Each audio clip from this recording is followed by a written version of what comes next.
उड़ीसा के पुरी में स्थित जगन्नाथ मंदिर भारत के 4 पवित्र धामों में से एक है, जहां हर साल आषाढ़ माह में भव्य रथ यात्रा का आयोजन होता है। हिंदू धर्म में जगन्नाथ रथ यात्रा का बहुत अधिक महत्व है।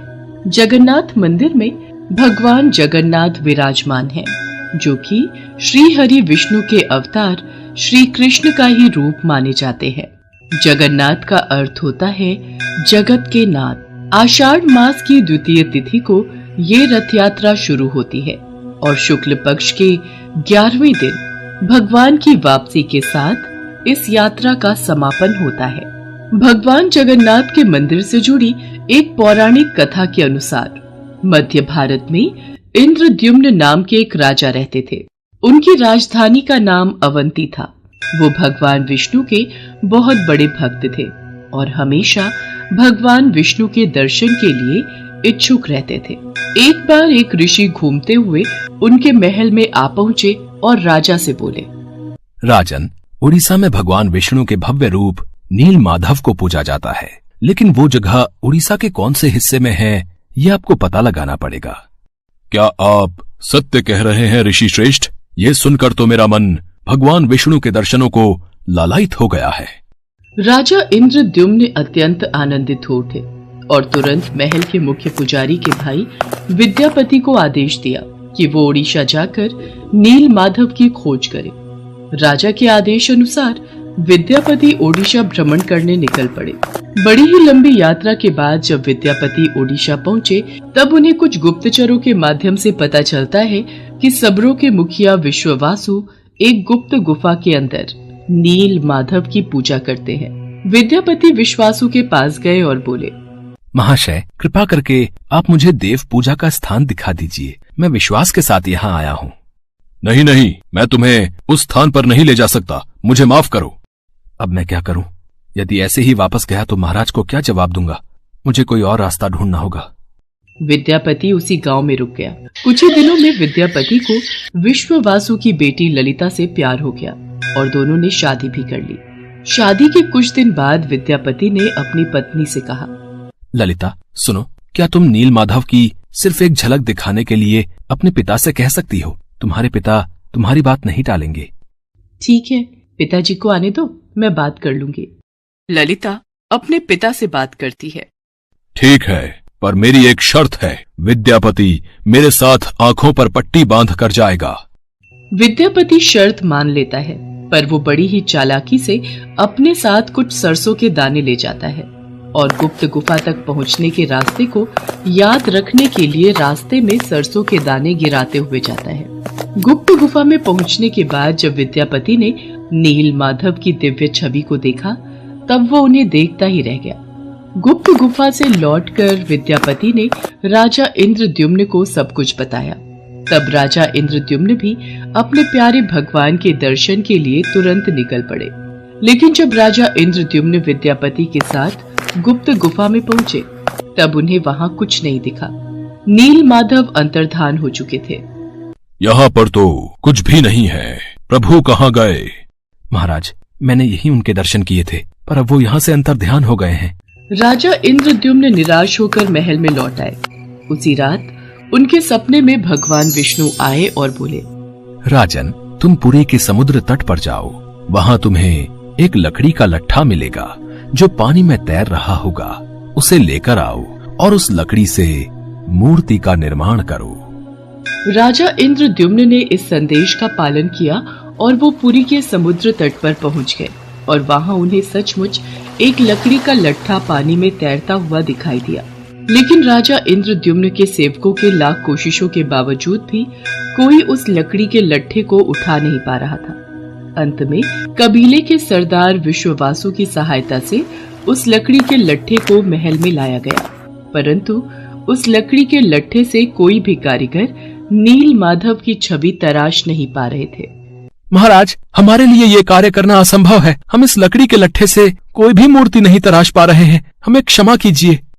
जब इस काम को करना नामुमकिन हो गया, तब भगवान विष्णु ने फिर से राजा के सपने में दर्शन दिए और कहा, राजन, तुम देवताओं के शिल्पकार विश्वकर्मा की आराधना करो। वो इस कार्य को अवश्य पूरा करेंगे। भगवान विष्णु के कहने पर राजा इंद्रद्युम्न ने देवताओं के शिल्पकार श्री विश्वकर्मा से प्रार्थना की।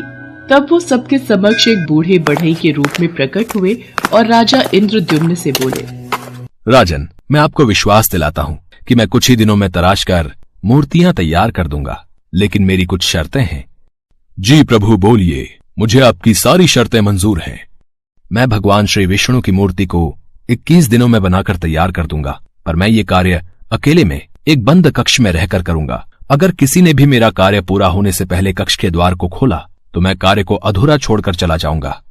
मुझे आपकी सारी शर्तें मंजूर हैं। कृपा करके आप कार्य को आरंभ कीजिए। और फिर भगवान विश्वकर्मा ने कक्ष के द्वार बंद कर लिए और अपने कार्य में लग गए। लोगों को उस कमरे से सिर्फ आरी, छेनी और हथौड़ी इत्यादि की आवाजें सुनाई देती थी। लेकिन 15 दिनों बाद जब रानी गुंडिचा को कमरे से कोई भी आवाज सुनाई नहीं दी, तब वो घबरा गई और राजा इंद्रद्युम्न से बोली, महाराज, जिस कक्ष में मूर्ति बनाने का कार्य चल रहा है वहाँ से कोई भी आवाज नहीं आ रही है। कहीं वह बूढ़ा कारीगर भूख प्यास के कारण मर तो नहीं गया? आप एक बार कक्ष को खोलकर देख तो लीजिए, कहीं हमारे सिर कोई पाप न लग जाए। पर महारानी, हमें उन्होंने यही शर्त रखी थी कि 21 दिन से पहले उस कक्ष का द्वार न खोला जाए। कहीं कोई अनहोनी हो गई तो? महाराज, ऐसे भी तो हम चिंता में हैं। कक्ष को खोले बिना कुछ पता नहीं चलेगा।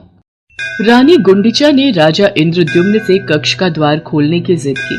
आखिर में कक्ष के द्वार को खोला गया और राजा इंद्रद्युम्न के ऐसा करते ही वो बूढ़ा कारीगर बने भगवान विश्वकर्मा गायब हो गए और अपने पीछे आधी बनी 3 मूर्ति छोड़ गए। राजा इंद्रद्युम्न को इस बात से बहुत दुख पहुंचता है कि उन्होंने विश्वकर्मा की बात को नहीं माना और शर्त के नियम तोड़ दिए।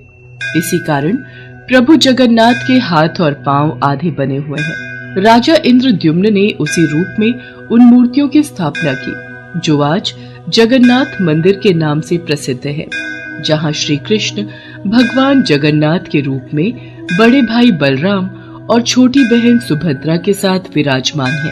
प्रभु जगन्नाथ को भी बुखार होता है, उनको भी दवाई दी जाती है। कभी कभी वो ठीक हो जाते हैं, पर कभी कभी नहीं। उनका पुनर्जन्म होता है जिसे नव कलेवर कहा जाता है, जो हर 8 साल, 12 साल और 19 साल में एक बार होता है। इन दिनों उड़ीसा सरकार पुरी में अंधकार का ऐलान करती है और कुछ खास पुजारी अपनी आंखों पर लाल कपड़ा और हाथों में लाल कपड़ा बांधकर पुरानी मूर्ति से कुछ रहस्यमयी चीज को निकालकर नई मूर्ति में लगा देते हैं, जिसे ब्रह्म पदार्थ कहा जाता है। ब्रह्म जो जीवन का प्रमाण देता है। जैसे प्रत्येक मनुष्य के शरीर में आत्मा होती है, उसी प्रकार प्रभु जगन्नाथ के शरीर में ब्रह्म या परमात्मा रहते हैं। यही कारण है कि प्रभु जगन्नाथ दुनिया के एकमात्र जीवित ठाकुर जी हैं, जो भक्तों की पुकार सुनते हैं, समझते हैं और उनकी इच्छाओं को पूरा करते हैं। श्री जगन्नाथ मंदिर के ऊपर स्थापित लाल ध्वज सदैव हवा की विपरीत दिशा में लहराता है। प्रतिदिन सायकाल मंदिर के ऊपर स्थापित ध्वज को मानव द्वारा उल्टा चढ़कर बदला जाता है। कहा जाता है कि जब श्री कृष्ण की मृत्यु हुई थी, तब एक बहेलिये ने ही उनका अंतिम संस्कार किया था, लेकिन उस वक्त श्री कृष्ण का दिल आग में जला नहीं था, जिस वजह से बहेलिये ने उस हृदय को लकड़ी के गुच्छे में बांधकर समुद्र में प्रवाहित कर दिया था, जो फिर बहते बहते पुरी के समुद्र तट पर पहुंचा और वहां से फिर राजा इंद्रद्युम्न ने उसे प्राप्त कर प्रभु जगन्नाथ की मूर्ति का निर्माण करवाया।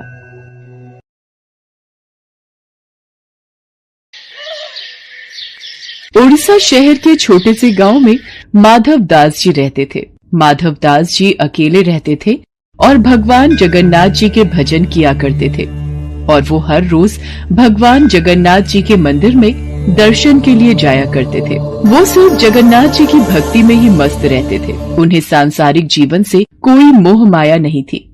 एक दिन अचानक माधवदास जी की तबीयत खराब हो गई। उन्हें उल्टी दस्त का रोग हो गया। वो बहुत ही कमजोर हो गए कि उठने बैठने में भी उन्हें समस्या होने लगी। माधव जी अपना कार्य स्वयं करते थे। वो किसी से मदद नहीं लेते थे। जो व्यक्ति उनकी मदद के लिए आता था उनसे कहते थे, मेरे प्रभु, मेरे जगन्नाथ जी स्वयं मेरी रक्षा करेंगे। ऐसे ही कुछ दिन और बीत जाते हैं। माधव जी की तबीयत और खराब हो जाती है। अब तो वो मलमूत्र भी बिस्तर पर त्याग देते थे, परंतु उन्होंने अपनी भक्ति और आस्था जगन्नाथ जी पर से नहीं छोड़ी। इतना बीमार होने के बाद भी वो नियम से जगन्नाथ जी की आराधना किया करते थे। यही दूसरी ओर जगन्नाथ जी अपने भक्त की उन पर आस्था देखकर अत्यंत खुश थे। तभी बलदेव जी जगन्नाथ जी से कहते हैं, हे प्रभु, आपका प्रिय भक्त इतना कष्ट में है, आप उसे दूर क्यों नहीं करते? तो उसके पूर्व जन्म के कष्ट हैं जो उसे भोगने ही होंगे, पर उसने मेरी इतनी भक्ति की है, इस कारण मैं पृथ्वी लोक पर जाकर उसकी देखभाल करूंगा।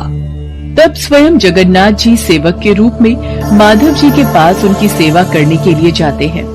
वो माधव जी की बहुत सेवा करते हैं और उनके गंदे वस्त्र भी भगवान जगन्नाथ जी अपने हाथों से स्वयं साफ किया करते थे और उन्हें स्नान भी कराया करते थे। भगवान जगन्नाथ जी की सेवा से जब माधव दास जी स्वस्थ हुए और उन्हें होश आया, तब भगवान जगन्नाथ जी को उनकी सेवा करते देख वो तुरंत पहचान गए, ये मेरे प्रभु ही हैं। देखो माधव, मुझसे भक्तों का कष्ट सहा नहीं जाता, इसी कारण मैं तुम्हारी सेवा करने के लिए स्वयं आया हूँ। और जो पूर्व जन्म के कष्ट तुम्हारे भाग्य में लिखे हुए हैं, वो तो तुम्हें भोगने ही पड़ेंगे। अगर उस कष्ट को इस जन्म में नहीं भोगोगे, तो तुम्हें फिर से एक और जन्म लेकर कष्ट भोगना पड़ेगा। मैं नहीं चाहता था कि मेरे भक्त को उसके पूर्व जन्म के कष्टों के कारण अगला जन्म फिर लेना पड़े। इसलिए माधव, मैंने तुम्हारी सेवा की। अगर फिर भी तुम कह रहे हो तो मैं अपने भक्त की बात नहीं टाल सकता। अब भी तुम्हारा ये रोग 15 दिन का और शेष है, इसलिए वो 15 दिन का रोग वो मैं ले लेता हूँ। 15 दिन का वो रोग जगन्नाथ प्रभु ने माधव दास से ले लिया। तब से भगवान जगन्नाथ जी 15 दिन के लिए बीमार रहते हैं। तब से आज तक हर वर्ष से यही चलता आ रहा है। ज्येष्ठ पूर्णिमा को भगवान जगन्नाथ जी को ठंडे जल से स्नान कराया जाता है। इस स्नान के बाद भगवान को बुखार आ जाता है। 15 दिनों तक भगवान जगन्नाथ जी को एकांत में एक विशेष कक्ष में रखा जाता है, जहाँ केवल उनके वेधा और निजी सेवक ही उनके दर्शन कर सकते हैं। इस दौरान भगवान जगन्नाथ जी को फल के रस, औषधि एवं दलिये का भोग लगाया जाता है और रोग मुक्त करने के लिए उन्हें काढ़ा भी पिलाया जाता है। भगवान के स्वस्थ होने पर अपने भक्तों से मिलने रथ पर सवार होकर निकलते हैं, जिसे रथ यात्रा कहा जाता है। इस रथ यात्रा में भगवान जगन्नाथ जी के साथ साथ उनके भाई और बहन भगवान बलदेव और देवी सुभद्रा की भी रथ यात्रा निकलती है। रथ यात्रा प्रतिवर्ष आषाढ़ मास के शुक्ल पक्ष की द्वितीय